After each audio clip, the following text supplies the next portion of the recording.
तो उसके बाद हम डिस्कस करने जा रहे हैं आपकी 4th नंबर वाली मेन हेडिंग, जिसका नाम क्या रहने वाला है, the making of Germany and Italy.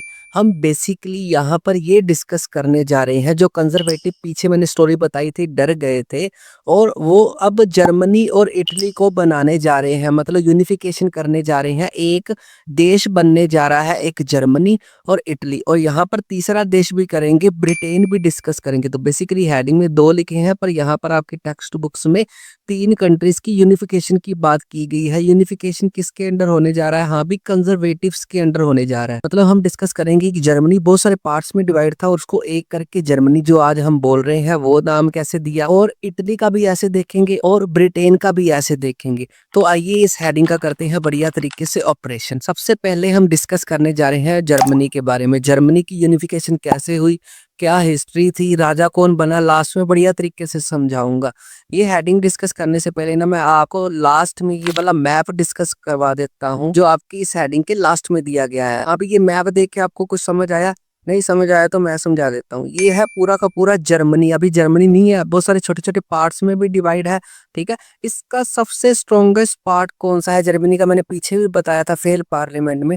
Germany का सबसे पावरफुल पार्ट था पर्शिया, ठीक है। ये वाला कलर वाला पर्शिया यहाँ पर भी है और यहाँ पर भी है, देखो कितना फैला हुआ है। अब बेसिकली हम आगे स्टोरी में डिस्कस क्या करने वाले हैं, हाँ भी ये सारा के सारा जर्मनी कैसे बना, मतलब पर्शिया हो चाहे ये सब छोटे छोटे और भी जो हमारी स्टेट्स हैं आसपास वाली, ये पूरी की पूरी जर्मनी में कैसे कन्वर्ट हुई, कौन सी लड़ाइयाँ किसके साथ लड़नी पड़ी, और लास्ट में कौन सा राजा बना, ये सारा का सारा कंटेंट हम डिस्कस करने जा रहे हैं। आई होप ये मैप देख के आपको आइडिया हो गया होगा हम करने क्या जा रहे हैं। तो अब ये फुल कंसेप्ट की स्टार्टिंग करते हैं। हिस्ट्री में पहले बता देता हूँ हिस्ट्री क्या थी। हिस्ट्री में कुछ ऐसा है, जो मैंने फेल पार्लियामेंट वाला कंसेप्ट करवाया था, जो लिबरल्स लोग लेके आए थे रेवोल्यूशन, और उनका चला नहीं बस, और वो फेल हो गया था उनका प्रोजेक्ट, उसको फेल पार्लियामेंट बोला जाता है।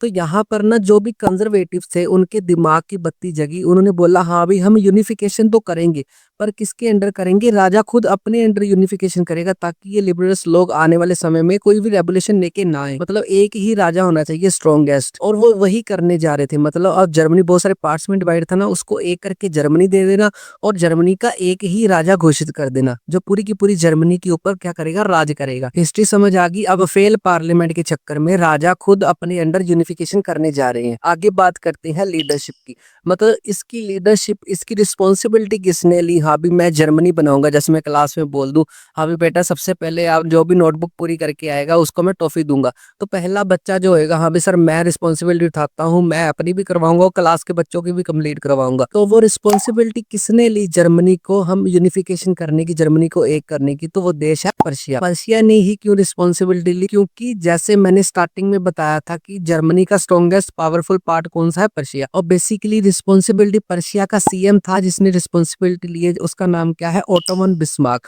तो ओटोमन बिस्मार्क जो पर्शिया का सीएम था, उसने रिस्पॉन्सिबिलिटी ली कि मैं यूनिफिकेशन करूंगा अब जर्मनी की, अब मैं एक जर्मनी बनाऊंगा, अब सारे राजाओं को खत्म करते हैं, एक ही राजा हम बनाएंगे। तो यहाँ पर आपको एक शॉर्ट क्वेश्चन बन सकता है, हाँ भाई किसने रिस्पॉन्सिबिलिटी उठाई जर्मनी को बनाने की? तो पर्शिया। पर्शिया में एक बंदे का नाम याद रखना है जिसका नाम है, वो पर्शिया का सीएम भी था, क्या था वो? Ottoman Bismarck. आगे बात करते हैं लड़ाइयों की, कितनी कितनी वार्स हुई, किस कौन से देशों के साथ जर्मनी को लड़ाई करनी पड़ी। ऐसे तो है नहीं हाँ भी एक करना है तो बाकी सारे पार्ट्स जितने भी हैं वो अपने खुशी से मान जाएंगे, हाँ भी हमारे ऊपर राज करो, हम तो खुशी से हम चले जाएंगे। तो वो लड़ाइयाँ करनी पड़ेंगी अपने कब्जे में करने के लिए। तो वार में आपने याद रखना है, यूनिफिकेशन जर्मनी की करने के लिए ना टोटल 7 वार हुई थी, टोटल 7 वार्स हुई थी, जिसका टाइम पीरियड है 1864 से लेके 1870, मतलब अप्रोक्स 7 साल लड़ाई हुई, जिसमें उन्होंने 3 देशों के साथ लड़ाइयां लड़ी, Austria, Denmark and France. France, Austria और डेनमार्क के साथ लड़ाइयां लड़ी, और टोटल कितने साल लड़ाइयां लड़ी? 7 साल। ये डेट भी आपने याद रखनी है। यहाँ पर एक क्वेश्चन आता है कौन कौन से देशों के साथ लड़ाइयां लड़ी, तो ये तीनों के नाम आपने यहाँ पर मेंशन करनी है विद डेट। और लास्ट में क्या हुआ? आफ्टर वार लड़ाइयां लड़ने के बाद पर्शिया का जो किंग था वही पूरी जर्मनी का राजा बना दिया गया। तो बेसिकली वहां पर मौजूदा पर्शिया का किंग कौन सा था? केसर विलियम I, जो पूरी की पूरी जर्मनी का राजा घोषित कर दिया गया। डेट प्रॉपर याद रखनी है 18 जनवरी 1871, मतलब 18 जनवरी 1871 को कौन सा राजा घोषित कर दिया गया था? केसर विलियम I, जो पूरी की पूरी जर्मनी को कंट्रोल कर रहा था। और बाद में सेलिब्रेशन हुई, लोग इकट्ठा हुए। सेलिब्रेशन कहाँ पर हुई? राजे का तख्त पोष करने के लिए वो सारे प्रिंस इकट्ठे हुए, उन्होंने सेलिब्रेट किया। कहाँ पर सेलिब्रेट किया? हॉल ऑफ मिरर, एक पैलेस है, पैलेस कहाँ पर है, वर्साइल्स। पैलेस में जैसे हम पैलेस में बुक करा के आजकल शादियां करवाते हैं, वैसे एक पैलेस बुक हुआ। यहाँ पर क्या होता है, राजे को तख्त पहनाया जाता है, उसको क्राउन पहनाया जाता है और राजा घोषित कर दिया जाता है, सेलिब्रेशन होती है।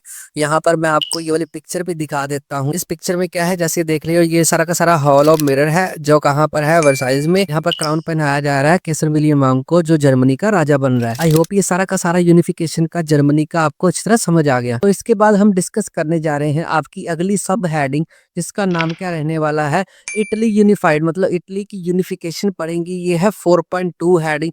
जैसे हमने पीछे जर्मनी की यूनिफिकेशन पढ़ी थी, जर्मनी कितनी लड़ाइयां लड़नी पड़ी थी, वैसे ही हम इटली का देखेंगे क्या सिनेरियो था, क्या स्टोरी क्या थी। तो आइए इस हेडिंग का करते हैं बढ़िया तरीके से ऑपरेशन। इसको ना अपने बिंदास कहानी की तरह सुनना है। मैं आपको इतनी इंटरेस्टिंग वे से करवाऊंगा ना, मैप से करवाऊंगा, आपको लाइफ टाइम की यूनिफिकेशन कभी भी इटली की भूलेगी नहीं। यहाँ पर कहानी की शुरुआत होती है इटली से ही। इटली बहुत सारे पार्ट्स में डिवाइड था।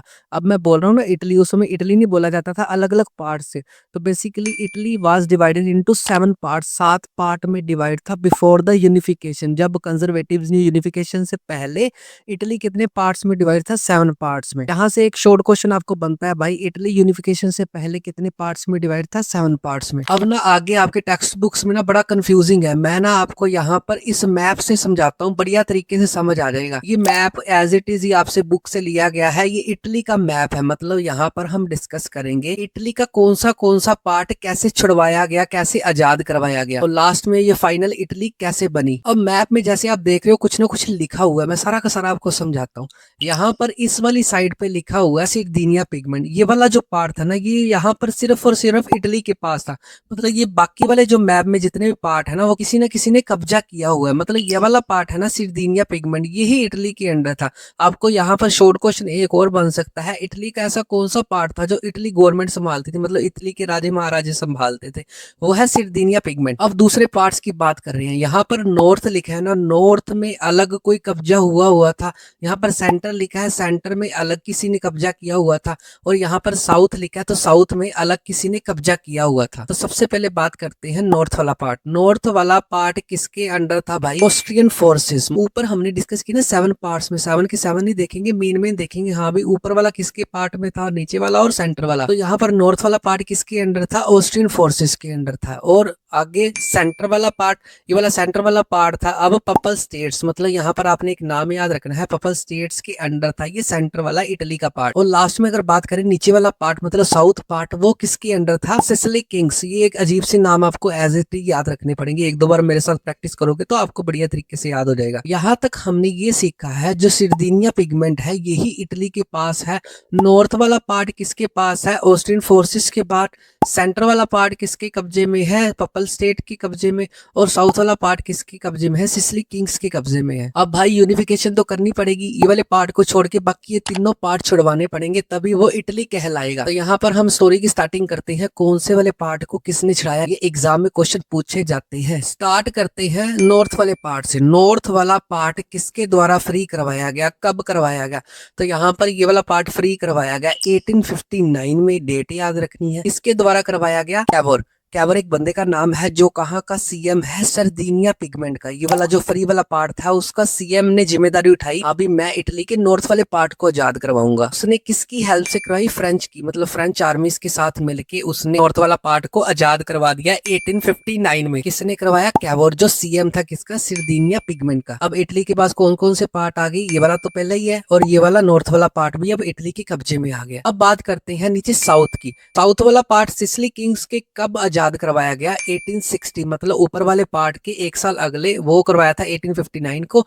ये 1860 में किसने आजाद करवाया, बंदे का नाम याद रखना, Joseph Garibaldi. Joseph Garibaldi with the help of local peasants. उसने लोकल पीजेंट्स की हेल्प से, मतलब किसानों की हेल्प से ये वाला पार्ट को आजाद करवा दिया। लड़के करवाए ये सारे पार्ट कब, 1860 में। अब नॉर्थ वाला पार्ट भी आजाद हो गया और नीचे साउथ वाला पार्ट भी अब आजाद हो गया। अब बचा ये वाला सेंटर वाला पपल स्टेट वाला। अब ये वाला जो पार्ट था ये कब करवाया गया, 1870 में। यहाँ पर आपको उसके बारे में डिटेल नहीं याद रखनी पड़ेगी, मतलब ये वाले पार्ट ने ना हाथ ही खड़े कर ले, मतलब सेंटर हो गया। अब देखो इटली के बहुत सारे पार्ट्स एक तरफ हो गए, ये छोटा सा पार्ट क्या कर पाएगा, तो उसने अपने आप ही सिलेंडर कर दिया 1817 में। अब ये पूरा का पूरा इटली बन चुका है, जो अब हम बोल सकते हैं इटली है। अब लास्ट में हम डिस्कस करेंगे ये पूरी की पूरी इटली का राजा कौन बना। तो इटली का राजा घोषित कर दिया गया विक्टर एम्यूल टू, मतलब विक्टर एम्यूल की खानदान से, फैमिली से जो सेकंड नंबर वाला किंग था वो इटली का राजा बना। डेट आपने याद रखनी है, इटली की यूनिफिकेशन इस डेट को हुई थी। और लास्ट में राजे की हेल्पर किसको बनाया गया, सीएम कौन बना, गैस करो क्या वो, जो सीएम किसका था, सिर्डिनिया पिगमेंट का। आई होप ये फुल यूनिफिकेशन आपको इटली की अच्छी तरह समझ आ गई। यहाँ पर जितने भी क्वेश्चन बनेंगे मैं सारे के सारे नोट्स में दिए गए हैं, आपको कोई भी टेंशन लेने की जरूरत नहीं है। यहाँ पर मैंने मैप में इसलिए करवाया ताकि आपको ये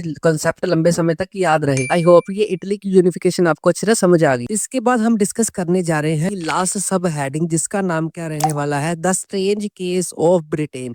इसमें जैसे हमने पिछले 2 बार देशों में किया था उनकी यूनिफिकेशन, हम देखेंगे ब्रिटेन की यूनिफिकेशन कैसे हुई, इसको स्ट्रेंज केस क्यों बोला जाता है, अलग केस क्यों बोला जाता है, ये सारी की सारी बातें हम इस हेडिंग का ऑपरेशन करके करते हैं। यूनिफिकेशन करवाने से पहले ना आपको 2 बातें याद रखनी पड़ेंगी। यहाँ पर लिखे ना स्ट्रेंज केस, स्ट्रेंज केस कैसे है, जो पीछे वाले हमने 2 देश किए थे, कमेंट बॉक्स में बताओ कौन कौन से देश किए थे जिनकी यूनिफिकेशन हमने डिस्कस की है। उन्होंने ना अपनी यूनिफिकेशन की है लड़ाई करके, युद्ध करके। तो ये वाला जो केस है, इन्होंने लड़ाई झगड़ा नहीं किया, इन्होंने एग्रीमेंट्स किए, एक्ट्स के जरिए एग्रीमेंट्स किए और ब्रिटेन की यूनिफिकेशन होगी। मतलब यहाँ पर कोई लड़ाई झगड़ा नहीं हुआ, इसीलिए इसको स्ट्रेंज केस बोला गया है। पहली बात समझ आ गई। दूसरी बात आपने याद रखनी है, फॉर्मेशन जो ब्रिटेन की हुई है ना, वो लॉन्ग प्रोसेस से हुई है। ऐसे नहीं है कि उन्होंने 1 मिनट में ब्रिटेन को यूनिफाई कर लिया या 1 दिन में कर लिया या 1 सालों में, तो बहुत सारे साल लगे। वो सारी डेट्स भी हम डिस्कस करेंगे। तो यहाँ पर ये 2 बातें आपने ध्यान रखनी है इस यूनिफिकेशन को पढ़ने से पहले। भाई ये वाली जो यूनिफिकेशन है आपकी टेक्स्ट बुक्स में इतनी ज्यादा टफ टाइप दी ना, आपको ना एक बार पढ़ के तो बिल्कुल समझ ही नहीं आएगा। जब मैंने पहली बार पढ़ी थी ना, तो मेरे को भी एक बार नहीं समझ आया था। जैसे ही मैंने इसको मैप्स के जरिए किया ना, तो मेरे दिमाग में अच्छी तरह छप गई। तो यहाँ पर जैसे मेरे दिमाग में छपी, मैं ना आपको मैप से करवाऊंगा, तो आपको लाइफ टाइम कभी भी ये यूनिफिकेशन कभी नहीं भूलेगी। ये है मैप। मैं अभी नहीं बोलूंगा कौन सा मैप है, ब्रिटेन का है या इंग्लैंड का है या कोई यूके का है, कोई कुछ नहीं बोलूंगा, ये लास्ट में बताऊंगा ये मैं क्यों बोल रहा हूँ। तो जैसे आप मैप में देख रहे हो ना, ये पार्ट्स में डिवाइड था, कुछ कुछ अलग अलग देश में डिवाइड था। ब्रिटेन बोल दो या यूके बोल दो या इंग्लैंड बोल दो। मैं अभी या इसलिए बोल रहा हूँ क्योंकि परफेक्ट नेम मैं आपको यूनिफिकेशन के बाद बताऊंगा किसका नेम क्या परफेक्ट बना। और ये वाला पार्ट का नाम है आयरलैंड। बेसिकली यहाँ पर रिपब्लिक ऑफ आयरलैंड लिखा ना, ये रेस से बाहर है। हमने बात कौन कौन से पार्ट की करनी है, एक तो नदर्न आयरलैंड की बात करनी है, एक किसकी बात करनी है, स्कॉटलैंड की बात करनी है, एक करनी है हमने इंग्लैंड की बात, और एक करनी है वेल्स, जो एक जगह के नाम है, देशों के नाम है। जो रिपब्लिक आयरलैंड वाला पार्ट है वो रेस से बाहर है। हमने बस ये चारों पार्ट्स की बात करनी है। यहाँ तक थोड़ा सा समझ आ गया। मैप में हम करने के वाले किस किस पार्ट्स की बात, जो भी आपको क्वेश्चन आएंगे ना, ये चारों के नेम ही आएंगे उसमें से, और 5वां कोई भी नेम नहीं आएगा। अब हमने पहली बात याद रखनी है, कोई भी लड़ाई नहीं लगनी और सिर्फ एग्रीमेंट और एक्ट्स के जरिए ही ये यूनिफिकेशन होने जा रही है। तो कहानी की शुरुआत होती है इंग्लैंड, जिसकी कैपिटल यूके है।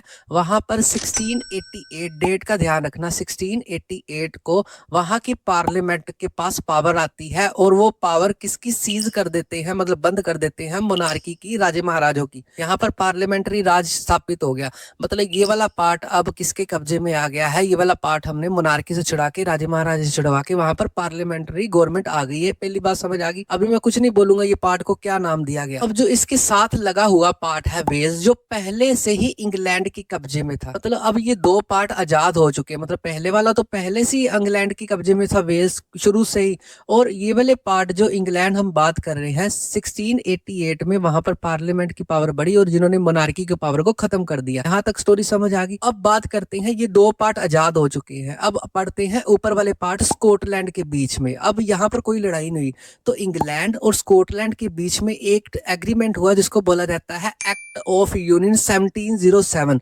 इन दोनों के बीच में एग्रीमेंट हुआ और ये खुशी खुशी आपस में मिल गया। अब हमने यहाँ तक क्या सीखा, ये तीनों के तीनों पार्ट अब एक हो चुके हैं। मतलब अब यहाँ पर मोनार्की खत्म हो चुकी है, डेमोक्रेसी आ गई है। एक्ट ऑफ यूनियन समझ आ गया, पार्लियामेंट वाला कंसेप्ट समझ आ गया, इंग्लैंड वाला। यहाँ से 2 क्वेश्चन बनते होते हैं। अब हम नदर्न आयरलैंड वाले पार्ट की तरफ बढ़ने वाले हैं। मतलब ये वाला तो रेस से बाहर ही है ना, नदर्न आयरलैंड ही रह गया ना। अब बेसिकली इंग्लैंड और नदर आइलैंड, मतलब इंग्लैंड बोल दो या बोल दो यूके, क्योंकि उसकी कैपिटल यूके है। यूके या इंग्लैंड के साथ किसका एग्रीमेंट हुआ, नदर्न आयरलैंड वाले पार्ट का, और कब हुआ, 1801। उसको बोला जाता है act of union 1801। Act of union 1707 वाला अलग था, एक्ट ऑफ यूनियन 1801 वाला अब अलग वाला है, जिससे नदर्न आयरलैंड वाला पार्ट भी क्या हो गया, अब इंग्लैंड उन सभी के साथ मिल गया। अब ये तो रेस से बाहर है, अब पूरी की पूरी यूनिफिकेशन हो चुकी है। अब बताता हूँ किसको क्या नाम आपकी टेक्स्ट बुक्स के अकॉर्डिंग दिया जाएगा। अगर यूनाइटेड किंगडम आपने कहीं पे भी लिखना होगा ना, तो यूनाइटेड किंगडम किस किस चीजों से बनता है, 1+2+3+4, मतलब यूके कब बोला जाएगा, जिसमें 1 मतलब स्कॉटलैंड भी है,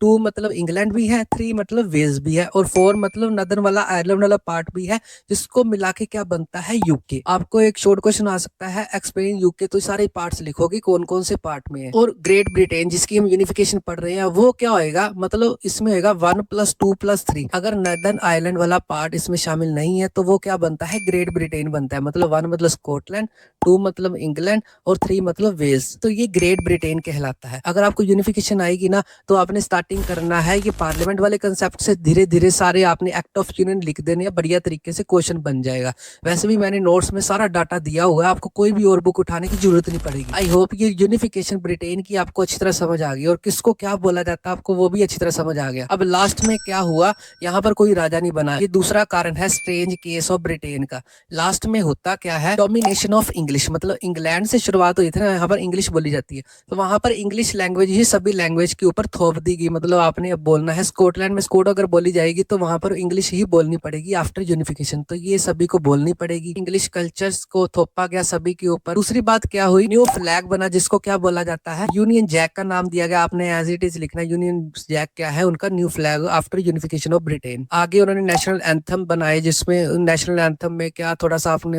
याद रखना है, God save our Nobel king, ये उनका नेशनल एंथम था। जैसे हमारा नेशनल एंथम था, उनका थोड़ा सा मैंने शुरू में बता दिया, आपको आ सकता है एग्जाम में, उनके नेशनल एंथम का क्या नाम था, इन बिटवीन अगर आएगा तो God save our Nobel king. I hope ये यूनिफिकेशन आपको अच्छी तरह समझ आ गई।